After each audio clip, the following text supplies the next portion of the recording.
नमस्कार दोस्तों। देश के लोकतंत्र और चुनावी प्रक्रिया पर एक ऐसा गंभीर आरोप लगा है जिसने राजनीतिक गलियारों में भूचाल ला दिया है। नेता विपक्ष राहुल गांधी ने सीधे तौर पर बीजेपी और चुनाव आयोग पर वोट चोरी में मिलीभगत का आरोप लगाया। उनका कहना है कि यह एक केंद्रीय योजना है जिसका उद्देश्य लोकतंत्र को खत्म करना है। हरियाणा की वोटर लिस्ट में फर्जीवाड़े को लेकर राहुल गांधी ने सीधे देश की संवैधानिक संस्थाओं पर उंगली उठाई। उन्होंने आरोप लगाया कि बीजेपी और चुनाव आयोग की मिलीभगत से वोट चोरी की जा रही है।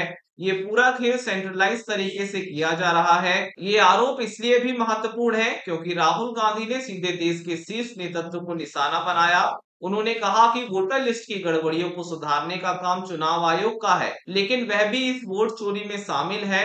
राहुल गांधी यही नहीं रुके। उन्होंने सीधे कहा कि नरेंद्र मोदी, अमित शाह और चुनाव आयोग ने मिलकर लोकतंत्र को खत्म कर दिया है। ये संविधान पर आक्रमण है।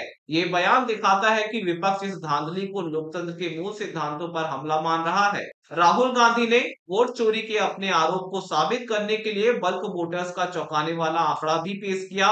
उन्होंने बताया कि हरियाणा में 19 लाख बल्क वोटर्स हैं। ये वो मतदाता है जो एक ही पते पर बड़ी संख्या में रजिस्टर हैं। राहुल गांधी ने हैरान करने वाले उदाहरण भी दिए कि किसी एक घर में 66 वोटर्स, किसी में 108 वोटर्स और कुछ जगहों पर एक ही पते पर 501 वोटर्स तक दर्ज हैं। सबसे गंभीर बात यह है कि राहुल गांधी ने चुनाव आयोग के अपने ही नियम को उल्लंघन करने की बात कही। नियम के अनुसार अगर किसी घर में 10 से ज्यादा वोटर्स होते हैं तो चुनाव आयोग को जाकर जांच करनी होती है, लेकिन इन लाखों बल्क वोटर्स के मामले में कोई जांच नहीं हुई।